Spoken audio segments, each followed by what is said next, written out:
Ο Δημήτριος Κασλάς γεννιέται στο Πουρί, χωριό του Πηλίου, την πρώτη χρονιά του 20ου αιώνα, ως Δημήτριος Καζίλας.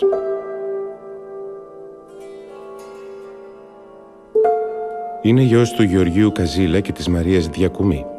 Σε ηλικία 15 ετών εργάζεται σε φούρνο του Βόλου και αργότερα σε ταβέρνα, ενώ παράλληλα ολοκληρώνει τις σπουδές του, φοιτώντας στη νυχτερινή εμπορική σχολή του Βόλου.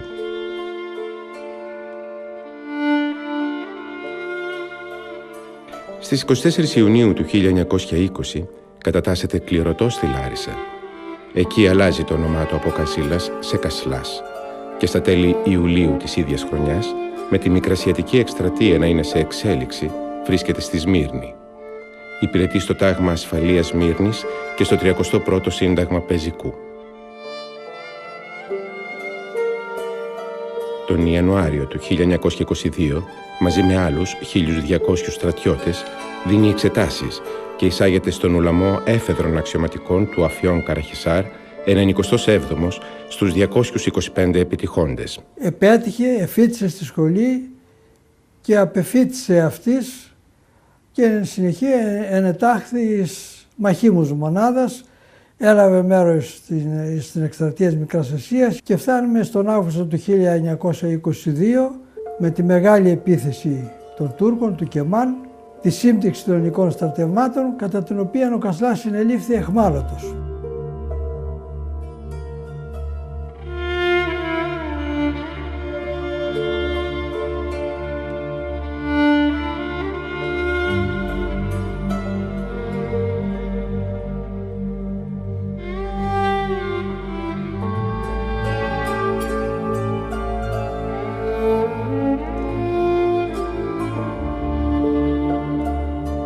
Ειδοποίησαν τους γονείς εδώ, τη γιαγιά μου τώρα, τη μάνα μου και την αδερφή του, ότι ο αδερφός σας χάθηκε.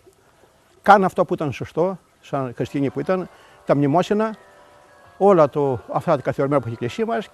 Παρέμεινε αιχμάλωτος από το Αυγούστου του 1922 μέχρι και το Απριλίου του 1923, όταν και επανήρθε στην Ελλάδα, σχεδόν τυφλός εξαβιταμινώσεως. Και τελικά τη Μεγάλη Παρασκευή του επόμενου έτους, ήρθε κάποιο μήνυμα τη Μεγάλη Παρασκευή την ημέρα στο σπίτι εκεί του παππού, της μητέρας μου, και λέει ότι ο αδερφός σας ζει. Καταλαβαίνετε τι στιγμές ζήσαν. Την επόμενη μέρα, το Μέγα Σάββατο, τους είπαν να πάνε να τον πάρουν, τον περιλάβουν στο Βόλο και τον φέρναν στο πατρικό του σπίτι.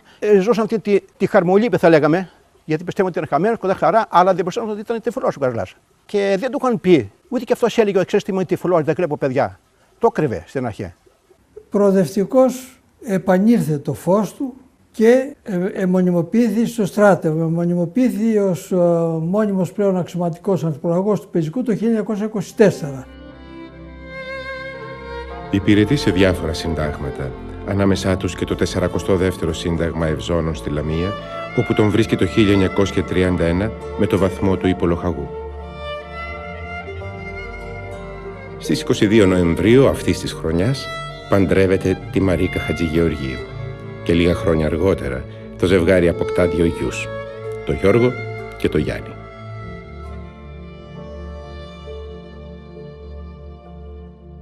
Εγώ υπηρετούσα στο 5ο Πεζικό Σύνταγμα των Τσικάλων και κάποια στιγμή άλλαξε ο λοχαγός που είχαμε και ήρθε στο λόχο διοικητής του λόχου ο Κασλάς.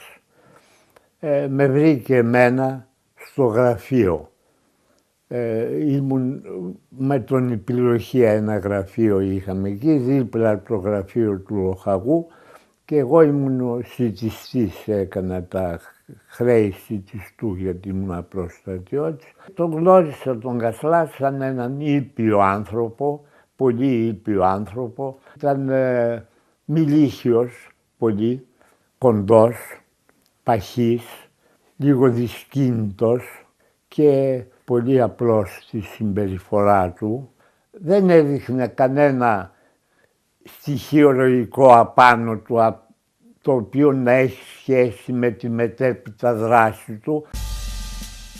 Ο Δεύτερος Παγκόσμιος Πόλεμος έχει αφετηρία του την 1η Σεπτεμβρίου 1939, όταν η Γερμανία επιτίθεται εναντίον της Πολωνίας, ενώ 2 μέρες αργότερα Βρετανία και Γαλλία εισέρχονται στον πόλεμο. Η Ιταλία είχε ήδη κατακτήσει την Αλβανία από την άνοιξη του 1939, καθώς και πολλές βρετανικές βάσεις στην Αφρική. Αυτές οι επιτυχίες όμως δεν ήταν ανάλογες με εκείνες που είχε η ναζιστική Γερμανία. Ταυτόχρονα, ο Μουσολίνι επιθυμούσε να ισχυροποιήσει τα συμφέροντα της Ιταλίας στα Βαλκάνια, που ένιωθε ότι απειλούνταν από τη γερμανική πολιτική από τη στιγμή που η Ρουμανία είχε δεχθεί τη γερμανική προστασία για τα πετρελαϊκά της κοιτάσματα. Ο Μουσολίνι φέρε βαρέως ότι δεν τηρείται ενήμερος από τον Χίτλερ όλων των ενεργειών του. Έτσι λοιπόν αποφασίζει την επίθεση κατά της Ελλάδος χωρίς πλήρη ενημέρωση των συμμάχων του. Λέγεται μάλιστα κομπάζον ότι θα το μάθει ο Χίτλερ ότι κατέλαβα την Ελλάδα από τα ραδιόφωνα.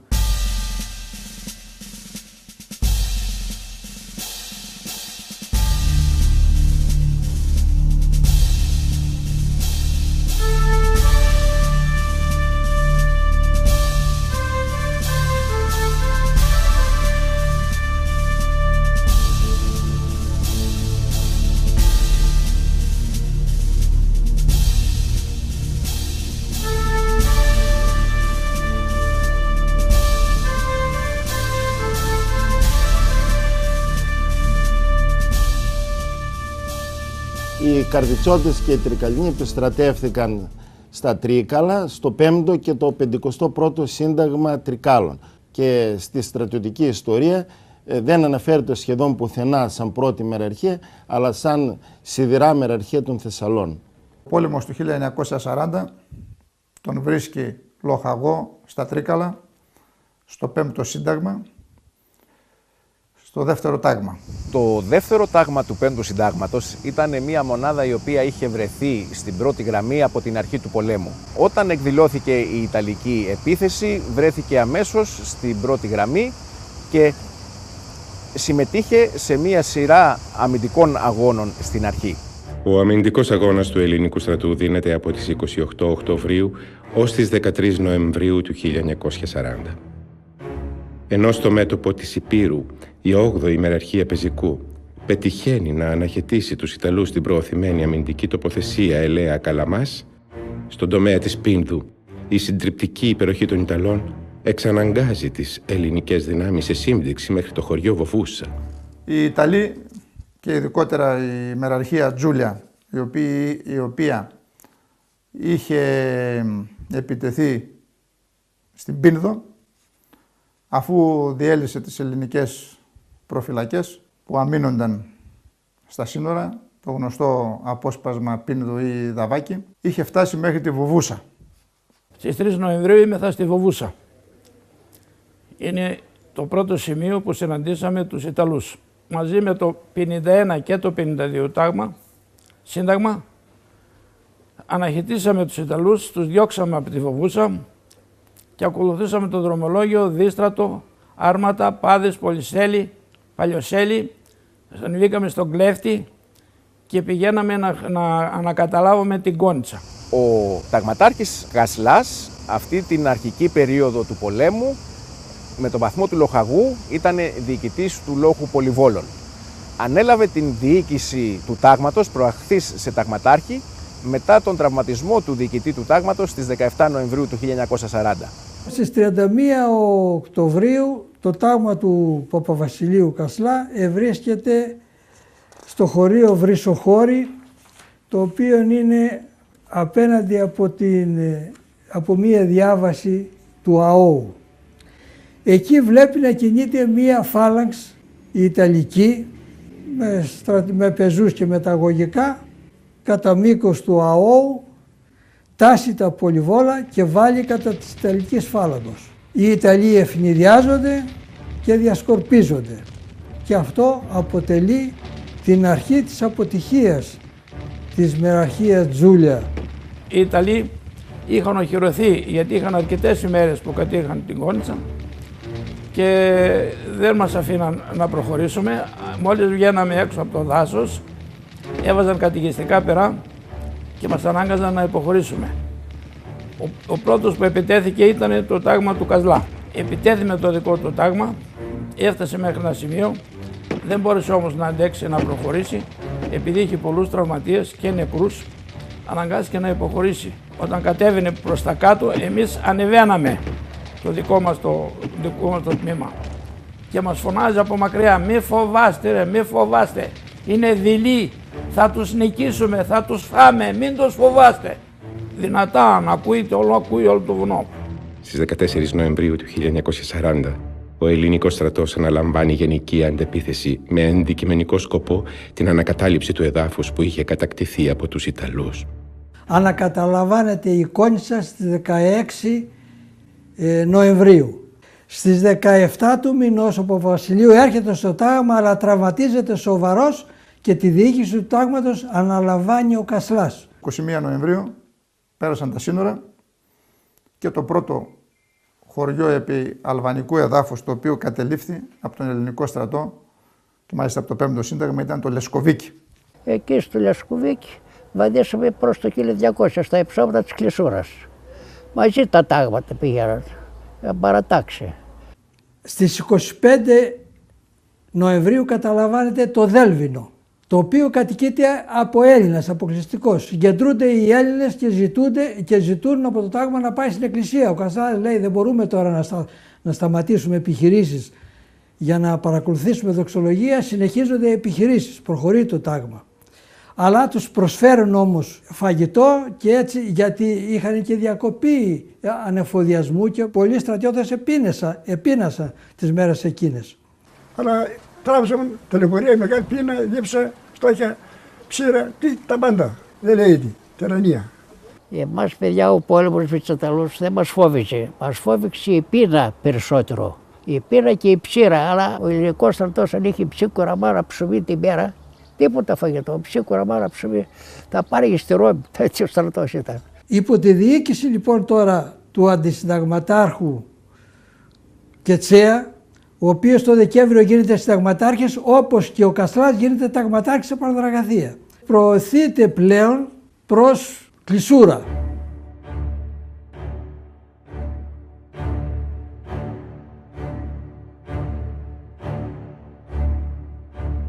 Εκεί κάναμε τη μεγάλη επίθεση της Κλεισούρας, καταλάβαμε 31 Ιανουαρίου και μπήκαμε στον κάμπο της Κλεισούρας. Οι φλιδιάσκαλοι Ιταλοί δεν το περίμεναν να πούμε, αλλά μας βόησε πολύ το πυροβολικό, τα πολλά πυροβόλα. Είχαν φέρει όλα τα πυροβόλα, τα φέρανε εκεί πέρα για να πέσει το 1200. Και έβαζε το δικό μας το πυροβολικό, γίνονταν αμπάν, χαμός κυρίου. Με σκληρές μάχες οι Ιταλοί δεν υποχωρούν, έχουν καταλάβει υψώματα και αμήνονται σκληρώς.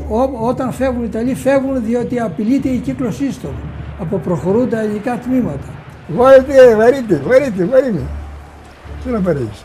Οι Ιταλοί είχαν φτάσει αρέσει τα καρακόμματα σε μέρα με δέντρα, δεν μπορούσε να σβγάσει καθόλου. Όλοι το πυροβολικό συνέχεια δεν μπορούσε να σβγάσει. Απέναντι εμείς με τα πυροβόλα, το πυροβολικό δεν μπορούσαμε να σβγάσουμε. Ραντίβαμε με 10 εκεί έφυγαν. Και μόλις έβγαινε ο ήλιος και την μέρα με την παγωνά, οι Ιταλοί άλλοι σκοτωμένοι, άλλοι παραδόθηκαν, άλλοι έτρεχαν κάτι προς το κάμπο της Κλεισούρας. Οι Ιταλοί ένα 10 σήκωναν τα χέρια, παραδείγματα, δεν ήταν πόλεμο. Εμείς απάν, εισάρω για να πάρει συνέχεια, προχωρείτε. Πήραμε τα πολυβόλα, πήραμε κάσες, φυσίκια, όλμοι, ουβίδες, πολύ υλικό. Πήραμε ψαλά στο 1200, εκείνο τροφοδότησε όλο τον πόλεμο. Αλλά είχαμε μεγάλες απώλειες. Εγώ είμαστε λόγος απαλλαγέντων, ήμασταν κληρωτοί 215 παιδιά και τώρα στο τέλος θυμάμαι 4-5 ήμασταν. Οι άλλοι ήταν όλοι ερχόνταν εφηδρείς και συμπλήρωναν. Τα παιδιά άλλα σκοτώθηκαν, άλλα τραυματίστηκαν. Το τάγμα του Κασλά επιτυχάνει εκεί μετά το ύψος της Κλεισούρας να εισχωρήσει εις βάθος 2.500 μέτρων περίπου χωρίς πλευρική κάλυψη. Κάνει μία σφήνα. Καταλαμβάνοντας την Κλεισούρα, προχωρήσαμε μέσα στον κάμπο της Κλεισούρας και φτάσαμε προς το ύψωμα 731. Εκεί στο τέλος της μάχης του 1200, επειδή βέβαια ήταν ο αδερφός μου και πήρε μέρος στη μάχη αυτή, ανέβηκα να τον δω, να τους δω. Πήγα και τους βρήκανε παρέα, 6-7 κοντοχωριανοί εκεί είχαν παρέα από την αρχή και πέρασαν και τσιμέρασαν από μια κοραμάνα στα 8 άτομα. Από το έμαθα αργότερα μου είπε ο αδερφός, έκαναν 3 μέρες να ξαναπάρουν ψωμί.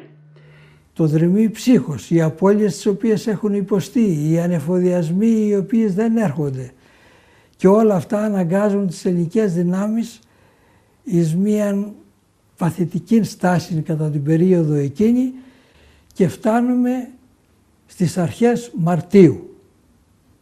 Αρχές Μαρτίου οργανούται η ιαρινή επίθεση των Ιταλών. Η ιαρινή επίθεση των Ιταλών ήταν αποτέλεσμα της επιθυμίας του Μουσολίνη να έχει τουλάχιστον μία επιτυχία κατά τον Ελληνο-Ιταλικό πόλεμο πριν ξεκινήσει η γερμανική επίθεση. Ο Χίτλερ του είχε δώσει μία συγκεκριμένη διορία, δηλαδή περίπου μέχρι τα μέσα Μαρτίου, οπότε αποφασίστηκε από ιταλικής πλευράς η επίθεση αυτή να εκδηλωθεί περίπου στο πρώτο δεκαήμερο του Μαρτίου. Αρχάς Μαρτίου ο Μουσολίνη πηγαίνει στην Αλβανία. Περιοδεύει τις μονάδες, εμψυχώνει τις μονάδες του και θα τις προετοιμάζει για την ιαρινή επίθεση η οποία εκτοξεύεται την 9η Μαρτίου 1941. Ο Κασλάς το βράδυ της 8ης Μαρτίου αντικατέστησε άλλη μονάδα που ήταν στο ύψωμα 731. Όλη τη νύχτα κατάφερε να αναδιοργανώσει τις θέσεις αμήνης, να είναι έτοιμος για κάθε ενδεχόμενο. Το κεντρικό σημείο της Ιταλικής επίθεσης θα ήταν από ελληνικής πλευράς μιλώντας ο τομέας της πρώτης ελληνικής μεραρχίας στο κέντρο περίπου του μετώπου. Το ύψωμα λοιπόν 731 αποτελεί κομβικό σημείο το οποίο είτε ο προελάβρον από νότου προς βορράν πρέπει να εξασφαλίσει, είτε ο επιτιθέμενος από βορρά προς νότο πρέπει επίσης να εξασφαλίσει. Ευρίσκεται μεταξύ της οροσειράς Τρεμπεσίνας και το Μόρι και αποτελεί υποχρεωτικό σημείο διαβάσεως. Είναι κομβικό σημείο το 731. Περιμέναν οι Ιταλοί να καταλάβουν αυτό το ύψωμα και από εκεί να ξεχυθούν σε έναν κάμπο που είναι στο χάνο του Μπαλαμπάνη. Οπότε καταλάβαναν το δημόσιο δρόμο, μας έκοβαν τον εφοδιασμό, έκοβαν το στρατό στη μέση. Οι Ιταλοί για την επίθεση αυτή συγκέντρωσαν, μπορούμε να πούμε, ό,τι είχαν και δεν είχαν, δηλαδή σε όλο το εύρος του μετώπου περίπου 40 μεραρχίες, απέναντι από την πρώτη ελληνική μεραρχία με διοικητή τον υποστράτηγο Βραχνό. Αρχικά θα ξεκινούσε την επίθεση η μεραρχία Πούλιε. Εκατέρωθεν αυτής ήταν η αριστερά προς τα βορειοανατολικά, δηλαδή η Κάλιαρη, και προς τα νοτιοδυτικά, στα δεξιά της δηλαδή η Πινερόλο. Το τάγμα του Κασλά ενωρίτερον είχε αποσυρθεί προς ανασυγκρότηση, αλλά την 9η του μηνός Μαρτίου ευρίσκεται επί του υψώματος 731 και δέχεται τις επιθέσεις των Ιταλών από τις πρωίες της 9ης Μαρτίου με καταιγισμό πυρών πυροβολικού και αεροπορίας.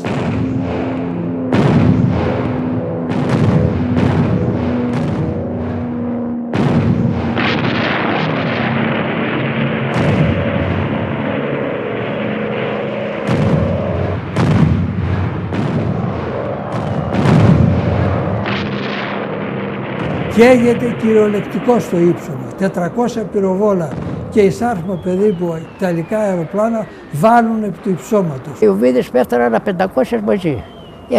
Έχανε στουρούς, έσβηρες ως άνθρωπος. Έβλεπες δέντρα, κουτρόνια, αυτά όλα ότι ήταν εκεί, όλα στον αέρα στρατιώτες και εμείς εκ θάματος ζούσαμε αυτοί οι λίγοι. Το βουνό αυτό ήταν όλο δάσος και με τα βλήματα που έφταναν συνέχεια το ξανάχωσαν. Εμένα έπεσε ένα βλήμα ακριβώς το Δημήτρη μας, ο οποίος ήταν πιο πίσω. Πέφτει απάνω και την έχετε απάνω και τον διέτσι. Τον έκανε κομμάτια. Εμένα ιδιαίτερα με πήραν τα βλήματα και χλένοι, τρυπήσαν τα βλήματα. Ευτυχώς δεν έχετε το σώμα και με σκιάβασαν και χώματα. Λέγουν ότι το ύψωμα εταπεινώθη από πλευράς υψομέτρου, διότι διασκοπήσαν τα χώματα της κορυφής προς τα πλάγια. Τα δέντρα τα οποία υπήρχαν κατεκάησαν. Παρατηρητές Έλληνες από μονάδες οι οποίες βρίσκονταν γύρω από το ύψωμα αυτό πίστευαν ότι δεν ήταν δυνατόν να μείνει ζωντανός άνθρωπος από αυτόν τον σφοδρό βομβαρδισμό του ιδαλικού πυροβολικού. Ο Κασλάς δεν ήταν μόνο στρατιωτικός νους, είχε και πρακτικό νου. Όταν πήγε στο ύψωμα δεν άφησε τι είχε κάνει ο προηγούμενος αξιωματικός, αλλά μόνος του έκανε πρόχειρα έργα. Δηλαδή τι πρόχειρα, έβαζε 5 πέτρες, έλεγε στους στρατιώτες εσύ θα είσαι εδώ, εσύ θα είσαι εκεί. Ο Κασλάς διατάσσει να διπλωθούν τα πολυβόλα με κουβέρτες για να μην γεμίσουν με χώματα και παθαίνουν εμπλοκές. Και αυτό σημαίνει πολεμική πείρα. Ο Κασλάς έχει πολεμήσει στη Μικρασία, ξέρει τι θα πει πόλεμος και ξέρει πώς θα τον αντιμετωπίσει. Όταν το πυροβολικό των Ιταλών πλέον αρχίζει να επιμικρύνει τη βολή του και τη μεταφέρει εκ των θέσεων των αμυνωμένων προς τα μετόπισθεν, αντιλαμβάνεται ο Κασλάς ότι επίκειται η έφοδος του πεζικού και τότε διατάσσει την κατάληψη των θέσεων. Οι Ιταλοί πίστευαν ότι δεν μπορεί να μείνει ψυχή ζώσα επί του υψώματος και εξετόξευσαν την επίθεση με τη μεραρχία Πούλια. Τους πουλημούσαμε τους Ιταλούς, τους φτάναμε μέχρι τα 5 μέτρα, δίναμε μάχη. Πολλοί Ιταλοί, χιλιάδες Ιταλοί, δεν θα σας πω.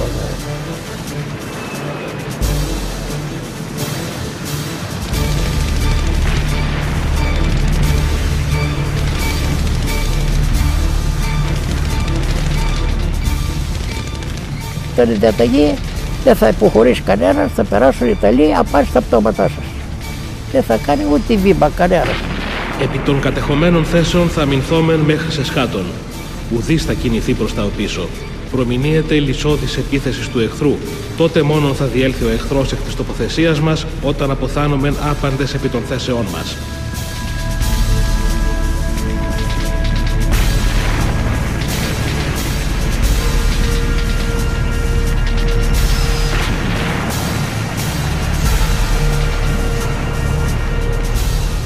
Αποτέλεσμα της παρουσίας του Ντούτσε ήταν η διάθεση των Ιταλών αξιωματικών και φαντάρων να δείξουν ότι κάτι αξίζουν κι αυτοί, και μπορούμε να πούμε ότι η αερινή επίθεση των Ιταλών ήταν η μάχη στην οποία οι Ιταλοί πολέμησαν με μεγαλύτερη γενναιότητα και επιμονή.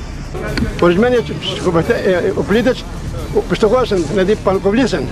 Φτάσαν πίσω στο τάγμα που έμεινε ο κύριος διοικητής Ταγματάκης Κασλάς, ονόματι Δημήτριος, και μόλις λοιπόν να αποστοχωρούν τα παιδιά, είχε μια δημιουργία πολυβόλων. Έβαλε στον αέρα λοιπόν τα πυροβολικά. Παιδιά μου, μην προστοχωρείτε, παιδιά μου, μην προστοχωρείτε. Θα μας πιάσουν εχμάτε, μην προστοχωρείτε. Και πάλι ξανά τα παιδιά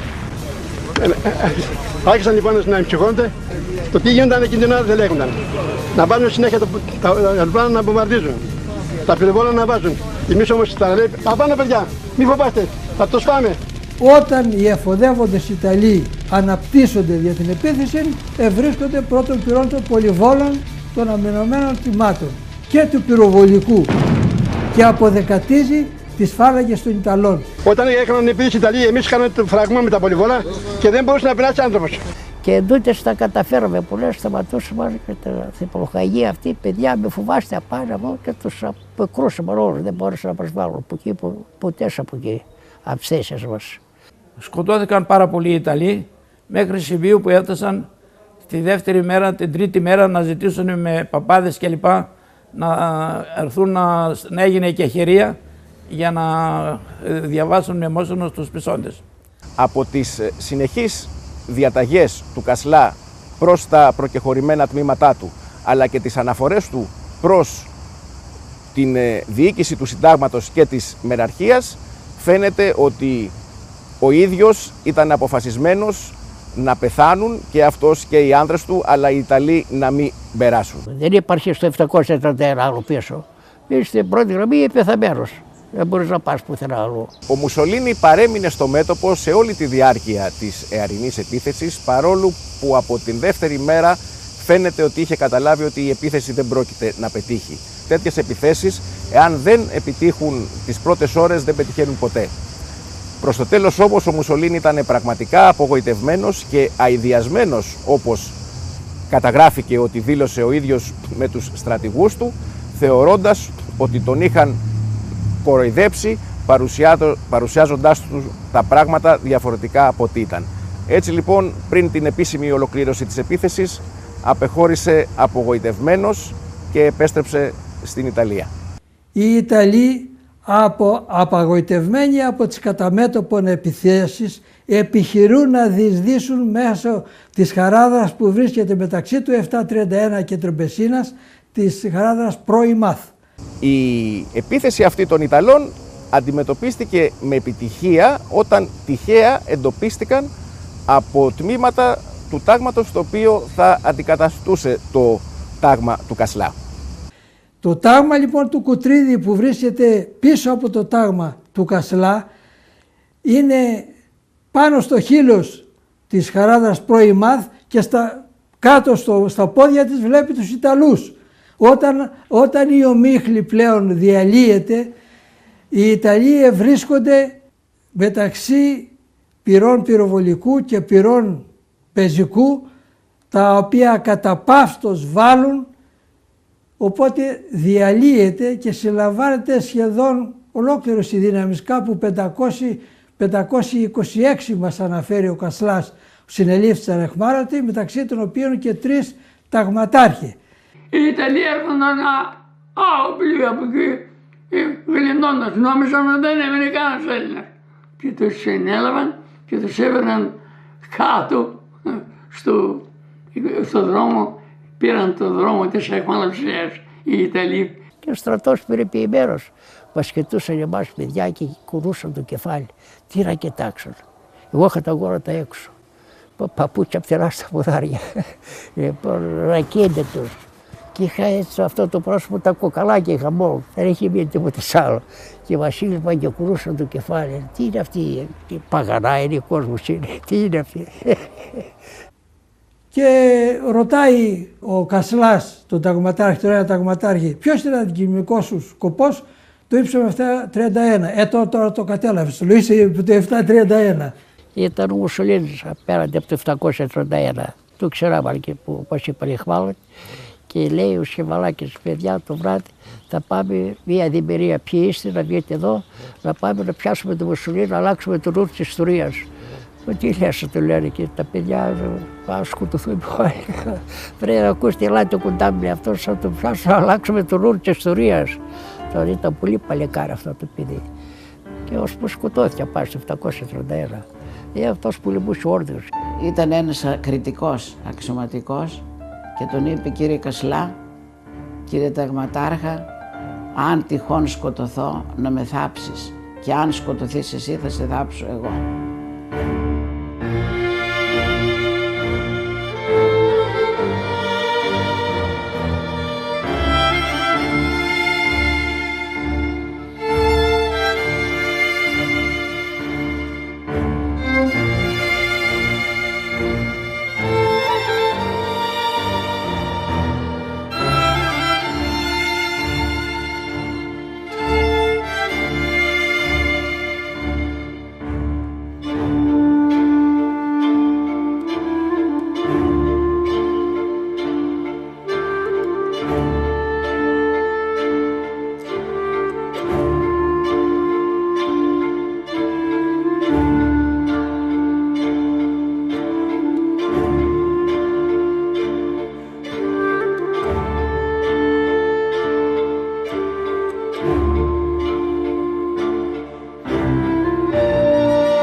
Είμαι βέβαιος πως ο Κασλάς ήταν περήφανος για τους μαχητές και ευγνώμων σε εκείνους που έπεσαν στα πεδία των μαχών.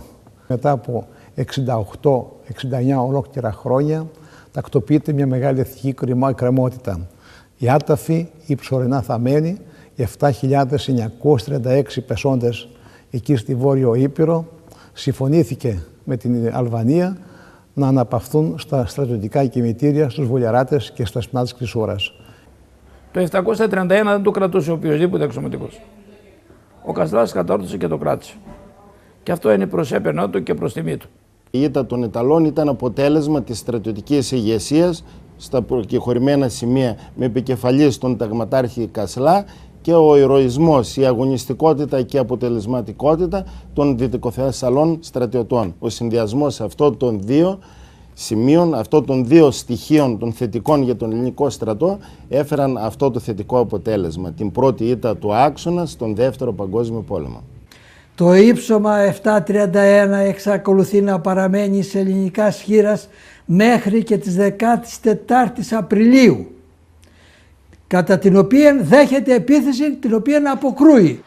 Οι Γερμανοί έχουν εισέλθει στο ελληνικό έδαφος από τις 6 Απριλίου, έχουν καταλάβει Θεσσαλονίκη, έχουν εισχωρήσει μέσω του Ιουγκοσλαβικού εδάφους και απειλούν πλέον με αποκοπή τις αμυνόμενες ελληνικές δυνάμεις στον τομέα της Αλβανίας. Η οπισθοχώρηση είχε μετατραπεί σε άτακτη φυγή και είχε διαλυθεί σχεδόν ο στρατός. Ο Κασλάς ήταν από τους λίγους αξιωματικούς που κατάφεραν να φέρουν τις μονάδες τους συντεταγμένες, να τις κρατήσουν ως την ημέρα που υπογράφηκε η συνθηκολόγηση. Πράγματι, το τάγμα του Κασλά ήρθε ως το Μέτσοβο, όπου είχε οριστεί να παραδοθεί ο οπλισμός και να φύγουν οι στρατιώτες για τα σπίτια τους. Μετά τη σύμπτυξη, μετά την ανακοχή και τη σύμπτυξη των ελληνικών δυνάμεων, αποσύρονται πλέον το 5ο Σύνταγμα στα Τρίκαλα και διαλύονται ελληνικές δυνάμεις και λαμβάνει απολυτήριο, όπως και οι στρατιώτες, έτσι και ο Κασλάς, και πηγαίνει στο χωριό του, στο Πουρί Βόλου. Ο παππούς μου, η όλη ιστορία του και η ζωή του ήταν μία μικρογραφία της ζωής ολόκληρης της Ελλάδας. Από ό,τι μου είπε λοιπόν ο πατέρας μου, θυμάμαι ότι δεν είχε γνωρίσει τον πατέρα του, τον παππού μου. Είχε γίνει 13-14 χρονών και δεν τον γνώρισε. Είχε ένα παράπονο πρώτον ο ίδιος ο γιος του, ο πατέρας μου, με τον παππού που δεν τον γνώρισε. Τον γνώρισε μεγάλος, γιατί πιο μπροστά ήταν στον πόλεμο για πάρα πολλά χρόνια. Σε σημείο από ό,τι μου έλεγε ο πατέρας μου, όταν τον είδε πρώτη φορά, να μην τον γνωρίζει. Ποιος ήταν αυτός ο κύριος που είχε έρθει στο σπίτι. Αργότερα ο πατέρας μου αφιερώθηκε πιο πολύ σε αυτό, κυρίως όταν πήρε τη σύνταξη και μετά άρχισε να ασχολείται πάρα πολύ, να προσπαθεί να αναδείξει τον παππού. Και σιγά σιγά άρχισε να βρίσκουμε και τα κείμενα και να διαβάζουμε για τον παππού πάρα πολλά πράγματα και να μαθαίνουμε πόσο πολύ ταλαιπωρήθηκε για την πατρίδα του.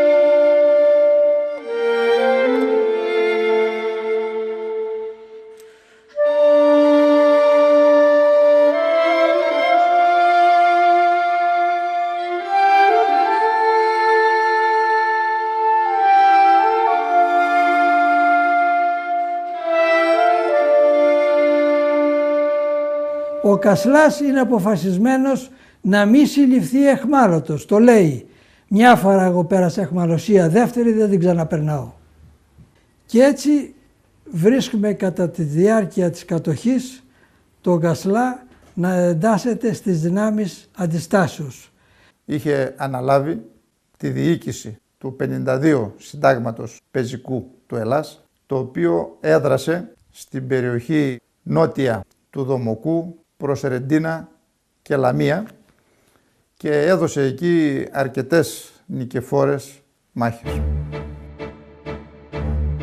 το Σύνταγμα δραστηριοποιήθηκε στην περιοχή Λαμίας, Καρπενησίου, Καρδίτσας και ιδιαίτερα στην περιοχή Δομοκού Μακρακόμης με πολύ μεγάλες επιτυχίες.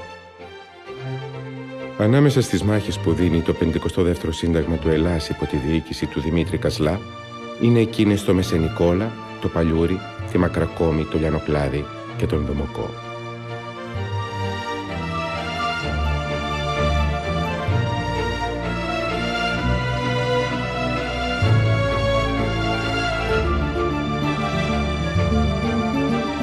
Την Άνοιξη του 1943 ήρθε μια απόφαση να συγκεντρωθούν όλοι οι νέοι οι οποίοι ήθελαν να συμμετέχουν στο Αντάρτικο και συγκεντρώθηκαν στην κερασιά του Πηλίου.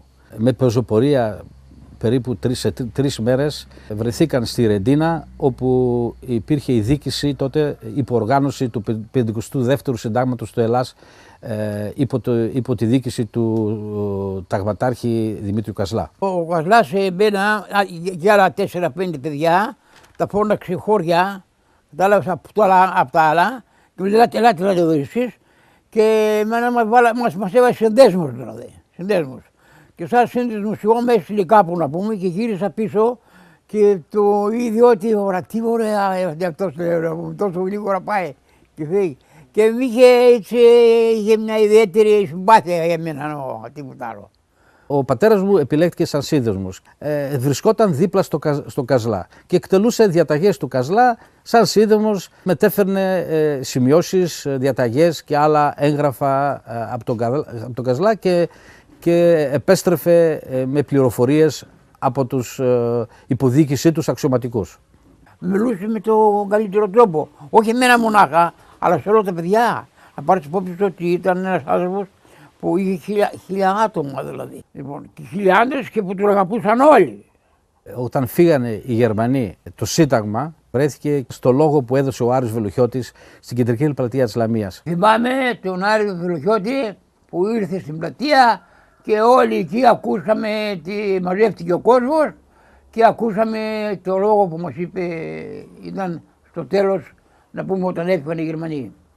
Το 52ο Σύνταγμα του Ελλάς ήταν τμήμα της 13ης Μεραρχίας, η οποία η περιοχή δράσης ήταν η Ρούμελη. Ο καπετάνιος αυτής της μεραρχίας ήταν ο πασίγνωστος Θόδωρος Καλίνος, ψευδόνυμο Άμαρμπεϊ.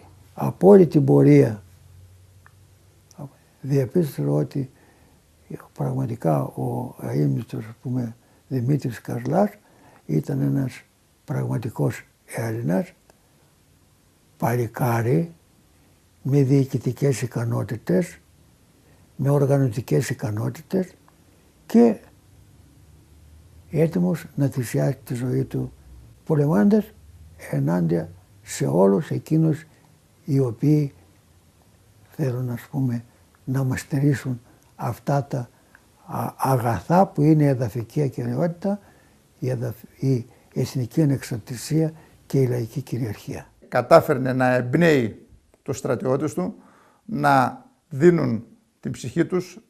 Πρώτον, είχαν πειθαρχία και πολεμούσαν. Και αυτό το αναγνωρίζουν όλοι όσοι πολέμησαν υπό τις διαταγές του. Αυτή η ηρωική μορφή γίνεται και μαρτυρική κατά τη διάρκεια της κατοχής και μετά την απελευθέρωση. Γιατί είναι μαρτυρική τώρα? Προάγεται σαν τη συνταγματάρχη λόγω της ηρωικής του δράσεως και αποστρατεύεται. Φέρει βαρέως αυτό το γεγονός ο Κασλάς.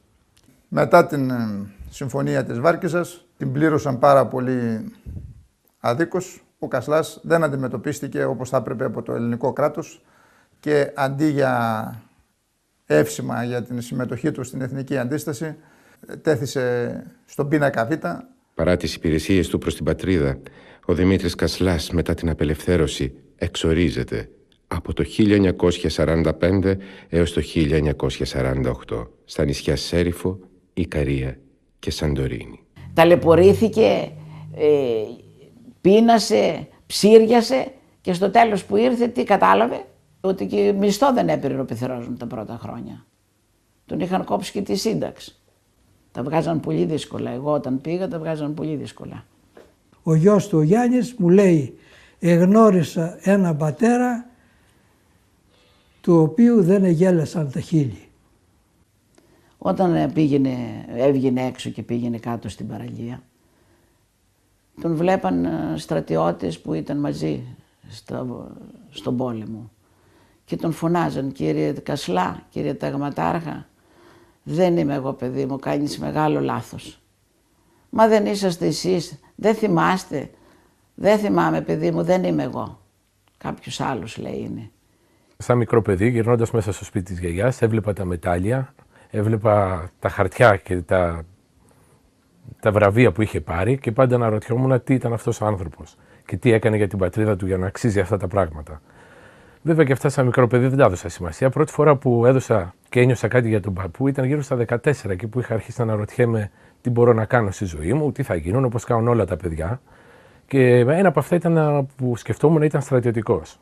Τότε λοιπόν πρώτη φορά με πιάνει η μητέρα μου και μου λέει ότι ο παππούς την είχε βάλει να του υποσχεθεί ότι δεν ήθελε κανένα εγγόνι του να γίνει στρατιωτικός. Ο Δημήτρης Κασλάς πέθανε στις 22 Φεβρουαρίου του 1966 από καρδιακό επεισόδιο. Είχε προηγηθεί και εγκεφαλικό, το οποίο του προκάλεσε προβλήματα στην ικανότητά του να γράφει.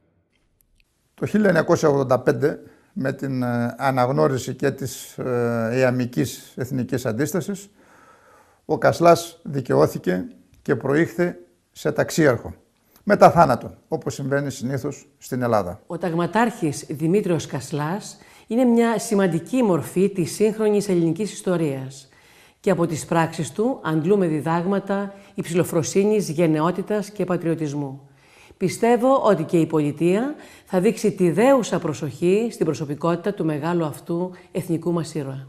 Μπορεί να είναι το όνομά του σύντομο και δυσύλλαβο, αλλά αυτός είχε πολύ μεγάλη ψυχή, ήταν δυνατός αξιωματικός με μία λέξη και για μένα κράτησε ολόκληρο το κεντρικό τομέα στο αλβανικό μέτωπο. Οι φορείς της αυτοδιοίκησης έχουμε, θεωρώ, καθήκον να συμβάλλουμε στην ανάδειξη και την προβολή της ιστορίας μας. Με την αξιοποίηση του αρχείου Κασλά, εκτιμώ ότι συνεισφέρουμε αφενός στην ανάδειξη της τοπικής μας ιστορίας και αφετέρου στην προβολή σημαντικών γεγονότων που αφορούν πλέον την ιστορία με κεφαλαίο ιότα της νεότερης Ελλάδας. Ήταν αξιωματικός, δυνατός αξιωματικός. Και φέρονταν τα δίκαια, φέρονταν στη μάχη, όλο το βάρος ήταν όλη η γνώμη του Κασλάς. Επικρατούσε στα υψώματα αυτά. Αλλά και έχω συναντήσει κατά καιρούς, έχουν έρθει εδώ, ξένοι έχουν έρθει στο χωριό μας. Άνθρωποι και έχω από το πορεί, λέει του Κασλά, και βέβαια το έργα εγώ είμαι ανυψιός του πραγματικά. Χαίρονταν και περισσότερο από μένα, χαίρονταν. Με ομόφωνη απόφαση του Νομαρχιακού Συμβουλίου Τρικάλων, αποφασίσαμε να ζητήσουμε την καθιέρωση της 9ης Μαρτίου σαν τοπική εθνική γιορτή, κάτι που έκανε αποδεκτό το Υπουργείο Εσωτερικών και εφ' εξής ήδη θα τιμάται αυτή η ημέρα στα Τρίκαλα και στην Καρδίτσα, έτσι ώστε αυτό το γεγονός πανελληνίως να είναι γνωστό. Αισθάνομαι μεγάλη τιμή και υπερηφάνεια για όσα προσέφερε ο παππούς μου προς την πατρίδα. Αλλά ταυτόχρονα έχω και μεγάλη ικανοποίηση που η αυτοθυσία των αξιωματικών και των στρατιωτών του τάγματος που πολέμησαν στο ύψωμα 731 αρχίζει πλέον να αναγνωρίζεται από την πολιτεία και από την τοπική κοινωνία. Η Βουλή των Ελλήνων στηρίζει τη μεγάλη προσπάθεια που κάνει η Νομαρχία Μαγνησίας, ο Δήμος Ζαγοράς και η Νομαρχία Τρικάλων για την ψηφιοποίηση και ανάδειξη του ιστορικού αρχείου του Δημήτρη Κασλά, ώστε η τοπική μας ιστορία να διαχυθεί σε όλη την Ελλάδα, προβάλλοντας το μήνυμα του πατριωτισμού και των μεγάλων ιδανικών της φυλής μας για ελευθερία και ανεξαρτησία. Πήραμε απόφαση να ανοιγείρουμε ένα μεγαλοπρεπέστατο μνημείο στα σύνορα των δύο νομών Τρικάλων Καρδίτσας και ένα σύγχρονο μουσείο, ώστε όλα τα ενθυμήματα από το έπος του 40-41 να είναι κτήμα όλων που θα επισκέπτονται αυτή την περιοχή και αυτό το μνημείο. Ήρθε ο Φρέντης Γερμανός εκείνα τα χρόνια και ήρθε και ζήτησε τα χειρόγραφα του Πεθερούμ και η Πεθεράμ δεν τα έδωσε και έτσι έμειναν αυτά νεκρά μέσα στον μπαούλ που έχουμε εκεί πέρα. Η αναγνώριση όμως αυτή της εθνικής δράσης του Δημητρίου Κασλά δεν θα είχε γίνει γνωστή και δεν θα είχε αναγνωριστεί τουλάχιστον μέχρι σήμερα εάν δεν είχε φροντίσει ο γιος του, ο αείμνηστος Γιάννης Κασλάς, Αποφάσισε λοιπόν να μαζέψει, να συντηρήσει, να βρει ό,τι είχε και δεν είχε ο παππούς, να τα αποκαταστήσει, να τα αναδείξει και να μπορέσει να δώσει την αλήθεια του πολέμου και του παππού στον κόσμο.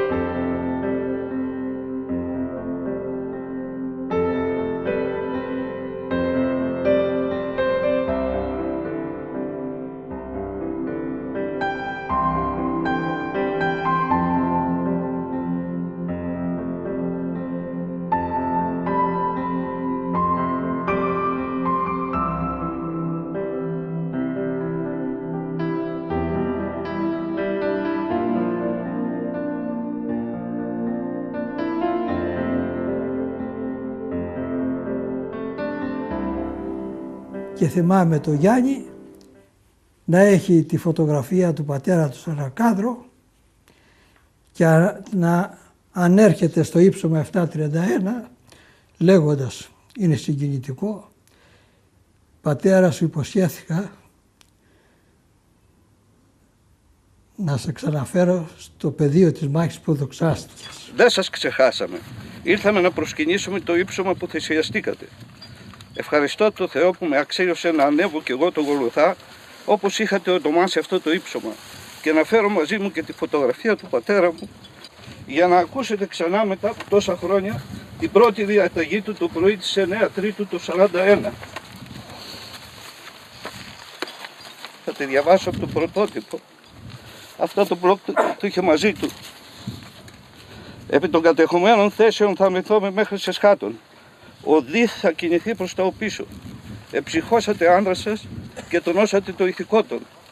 Προμηνύεται η λυσόδες επίθεση του εχθρού, η οποία οπωσδήποτε θα αποκρουθεί και σας συντριβεί.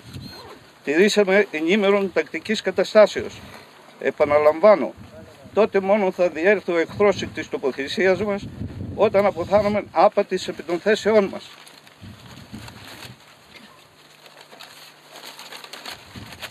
Η διαταγή εξετελέστη.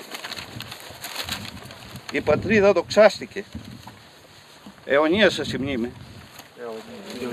Εκ μέρους του πατέρα μου καταθέτω αυτό το στεφάνι σε φόρο τιμής.